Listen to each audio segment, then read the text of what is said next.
Thank you guys so much. Nick? Thanks for that intro. Like Rick said, I'm from Newsbreak. We like to say we're the most popular app you've never heard of.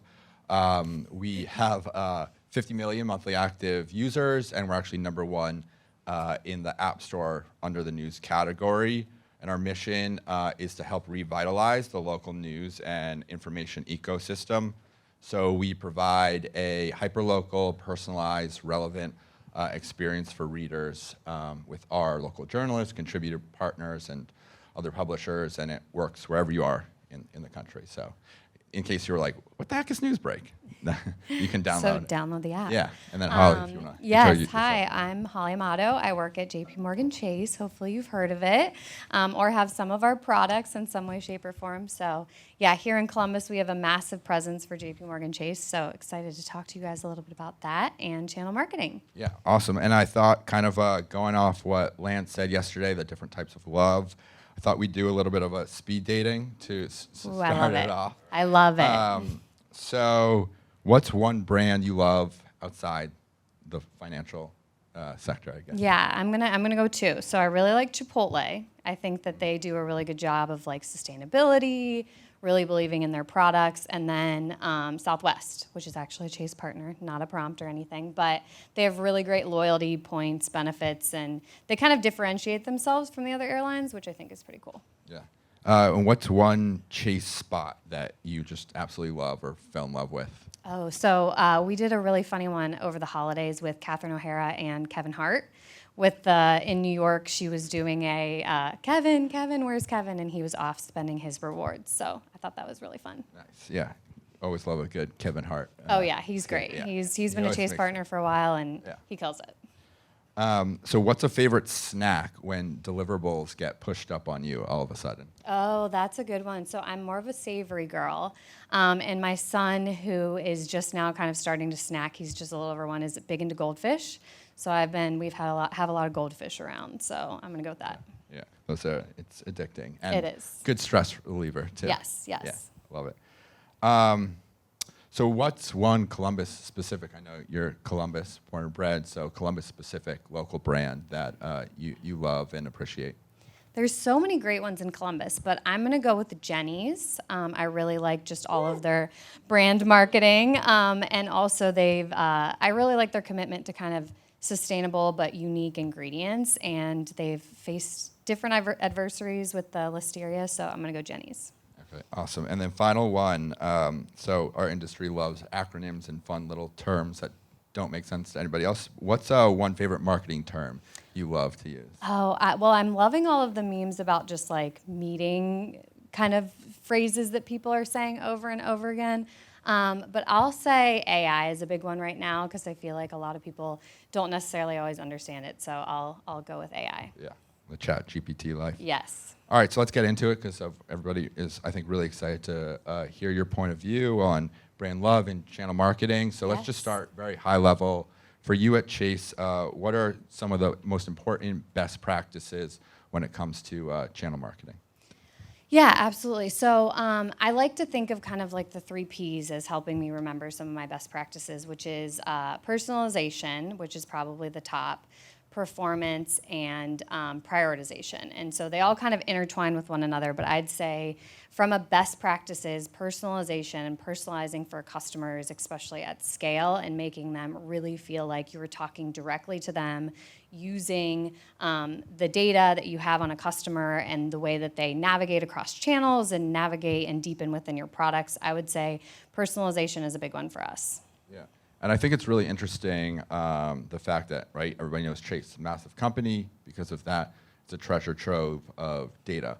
But can you talk a little bit about being in the financial sector and the regulatory constraints that come with that, and how you work with that, but still provide and use your data to create a personalized experience for you? Yeah, absolutely. So it is very interesting and at times challenging being in such a regulated industry. But one of the things that I really like and appreciate about the structure at Chase is we have multiple different lines of business for different products for our customers. So what that means is, we have our home lending sector, we have our business banking, we have our community banking, consumer banking, credit card. And so because we have those customer or those different segments, we learn a lot about our customers throughout their life cycles.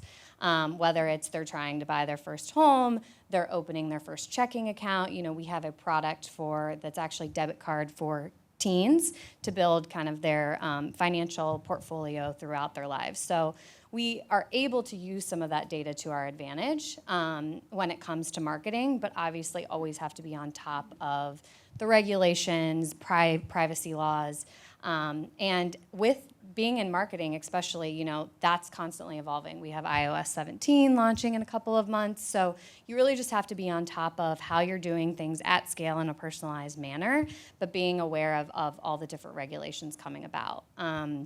And so taking advantage of the data that we have and the data that we can use for our customers, but still knowing when to draw the line. Right. Totally get that challenge, especially of the iOS and being an app, but still being able to speak to people in the right way at the right time.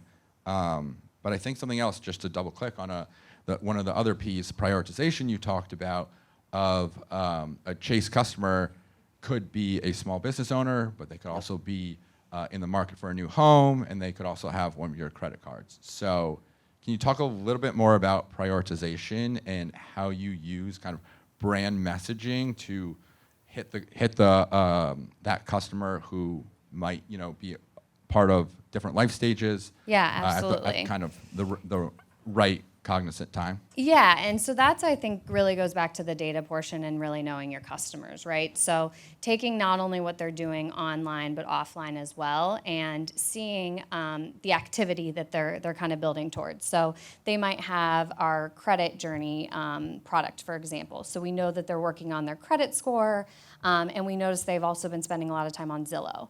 And so we might use that as an opportunity to talk to them about our home loans or our home lending industry versus prioritizing getting them into a credit card.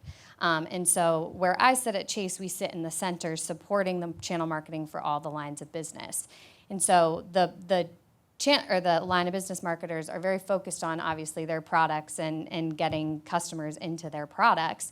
But as at the center, we have to determine what makes the most sense for the customers, and then using that to deepen their relationships with us. So it's taking all of that data, bringing it together, and then personalizing it for those individual customers based on what we know about them and how they're interacting online.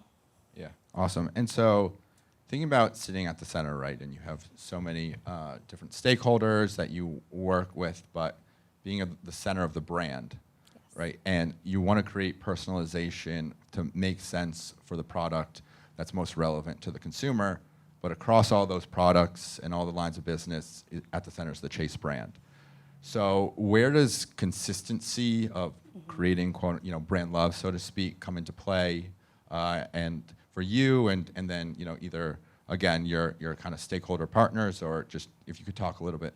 Yeah, absolutely. So in the center, as mentioned, all the lines of business have their own marketing functions. They have their own CMOs that ultimately ladder to our global CMO, Carla Hassan. And the center supports her organization. And within the center is all of the channel marketing, so all the different channels to market on, as well as our brand and our purpose and corporate impact. And so the individual lines of business focus on promoting their product, creating the content to ladder up to the products. In the center, we put brand and the channel marketing so that there's a consistency across those lines of business and the way that we talk to our customers. So we kind of sit and have the overarching expertise to be able to inform not only like the look, the feel, but also how we're talking to our customers on different channels. And then I guess going off that, and it's talked about in a couple of different sessions, but the all-important test and learn. Yes. So I'm sure a couple of questions deal with that, but test and learning for specific different channels. I think people would be super interested of what that looks like. for Chase? Yeah, so we talk a lot about innovation, and that's one of the things we wanted to talk about today. And I think a big part of innovation is test and learn. So, there's different tactics in order to get feedback on your customers, what's resonating, what's not. But I think the best way to do that from an innovation standpoint is to constantly be testing and learning.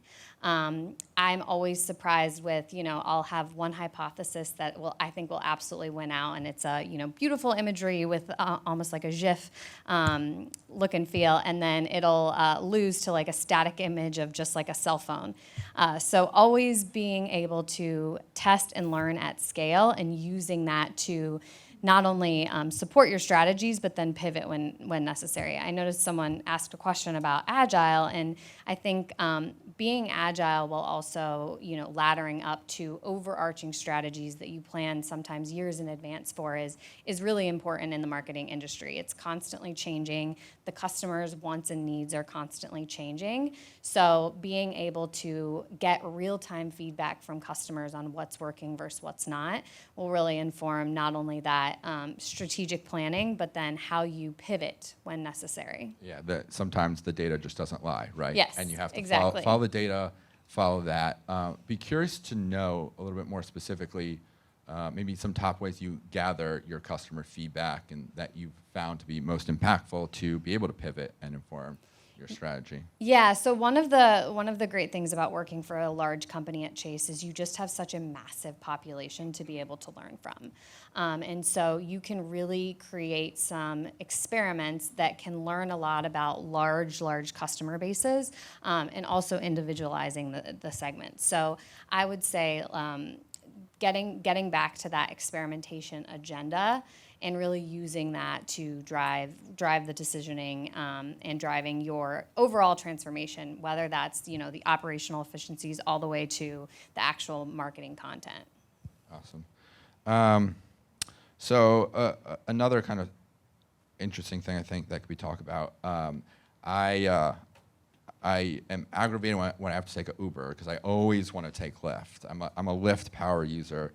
And the sole reason is because I'm a Chase Sapphire Reserve card member, and I think I get 7 times the points when I use Lyft. Yes, you do. Yes.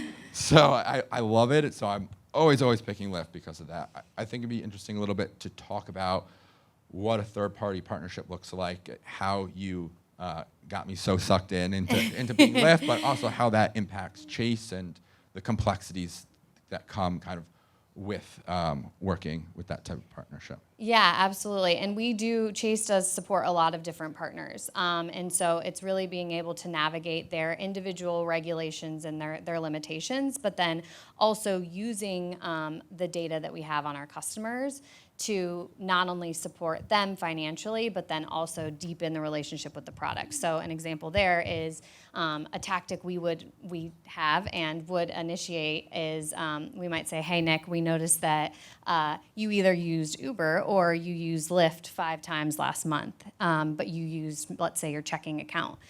If you had used your Sapphire Reserve, then you could have earned X amount of points and X dollars back. And so that's really going back to the individual personalization, taking the data, what we know about you as a customer, get you to use that Sapphire, which deepens within Chase, but then also promotes the brand itself, or the partnership itself with Lyft. So again, going back to just that performance, personalization, prioritization, to see where our customers are spending and what will resonate with them. Yeah, I really can tell it, in your own way, you're really creating that love for the customer and caring about them and their need. We were just talking before this, about I just got global entry, TSA pre-check, and Hollie was like, oh, I have it too, it's going, money well spent. I was like, wait, Hollie, no money spent, because again, with my Chase Sapphire Reserve card, you get that benefit. So it's really interesting to see kind of how, you can, in so many different ways, tactically bring in, that's not just brand messaging marketing. Yeah, all the different exactly. channels, And we have a lot of partners. We support United and Southwest. And so it's also kind of balancing the user experience and the customers themselves on, there might be a very loyal Southwest flyer, and it would make more sense to market our Southwest card to them versus the United. But those are the types of decisions with being a big company that supports a lot of partners that we just kind of have to get back to that prioritization based on ultimately what the customer wants. Nice, love it. Talking a little bit more about innovation. Marketing is constantly changing and evolving, and the technology that comes along with it. How, in such a complex and massive organization, are you able to keep up with the latest, marketing technology, but still be able to create evergreen strategies that help you have that underlining consistency? Yeah, I think there's a couple things there. One thing that I think is often lost about innovation is some of the operational innovation and the inner working that you can do as a company to make you more efficient and able to move quicker. So something that we focus on in the center as well is just how we can be more efficient and transformative in our tactics, in the way that we work together as a massive organization, and then using that to be able to move quickly, to adapt to market conditions, to adapt to the latest technology, the latest app. As you can imagine, when TikTok became big, it took us a minute to get onto TikTok just because we are such a regulated industry, and there was all of the different regulations going on with TikTok. But because we had strong foundations within our paid media team to be able to move quickly, we then, as soon as we were able to start marketing on TikTok, we had the strategies already planned out, and we had the inner working connectivity that allowed us to adapt really quickly. So I think it's, at times, innovation often is like, okay, well, how are you using the latest platform? How are you using AI most efficiently? And I think you sometimes just look at the foundation and look at the way that you're working together to really help promote and adapt to that. Yeah. And then the example of TikTok, right? For example, of what more is that kind of process for you for evaluating a new channel? And when does innovation and being nimble and brainstorming and thinking about, okay, this is something we should move into, how do we do it responsibly? Like, what is that process? Because again, you got to work with paid media, your creative partners, Yep. and all that. Coming into a new channel, right? And having to some degree the guts to do it, right? In some ways, because everybody sometimes thinks, oh, I got to be on TikTok. Well, easier said than done. So. Right. Yeah. And so I think that goes back to kind of the brand love and just really knowing your brand. So, while we wanted to be on TikTok like everyone else, there were aspects of it that didn't make sense for us to fully jump into. We didn't need to be sending TikToks multiple times a day. We didn't need to have, super innovative ones, but that kind of gets back to Chase's overall brand, and just really being true to that and working together as the center to make sure it embodies like our core standards. And so I would say just constantly reiterating that framework, but also taking advantage of the latest innovation. I'm not saying we don't want to be on TikTok, but we want to do it in the Chase way and the right way. Totally. So last question, and then hopefully we'll have a little bit of time for Q&A from the crowd. But again, being at the center, Newsbreak, right, a very purpose-driven, mission-driven organization trying to empower local news. And when I talk to other marketers, that's often what resonates. So would love to understand how purpose-driven marketing works at Chase, plays into your role, corporate responsibility, and how you leverage that as a channel marketer. Yeah, that's a really great question. And I think it goes back to, the entire philosophy of the past couple of days around brand love. Purpose and corporate impact is really important at Chase. It's actually in its own function within the center so that it ladders up to the overall mission and objective, but also is ingrained in everything that we do, both internally and externally. So we know that our customers care about who they're doing business with. We want to, buy someone their first home, have them start their first business, but really thinking about all different types of customers. So Jamie Dimon's commitment to, you know, low-income housing and creating more home loans in those areas, and using that in our brand and our marketing tactics. And so I think it's really important that the purpose and corporate impact work is in the center so that it can come across in everything that we do. Awesome. Great. From our folks here? We answered everything. Yeah, we're that good. Oh, wait, Yeah. there's one back there. Or no? Oh, yeah. Either we have a mic or we'll repeat your question. Here we go. I don't know. I get to come over here. Coming on down to the, oh, there we go. Oh, perfect. Hi, Holly, you're killing it. Hi, thank you. So coming from a business-to-business perspective, how do you take something like banking that seemingly doesn't have like a tangible thing, you know, like it doesn't have a consumer product per se? How do you think like a B2C but act more like a B2B? You know, how do you kind of blend those two worlds together? Yeah, that's a great question. So definitely very much B2C, but one huge aspect of our of Chase is our business banking relationships, and so really helping to amplify their framework, their entire line of business, standing it up because it's becoming increasingly a bigger deal for us. And so taking kind of that B2C mindset and applying it to the B2B world. Any others? All right. Thank you, Holly. Thank you, guys. Everybody. Awesome. Thanks, Nick.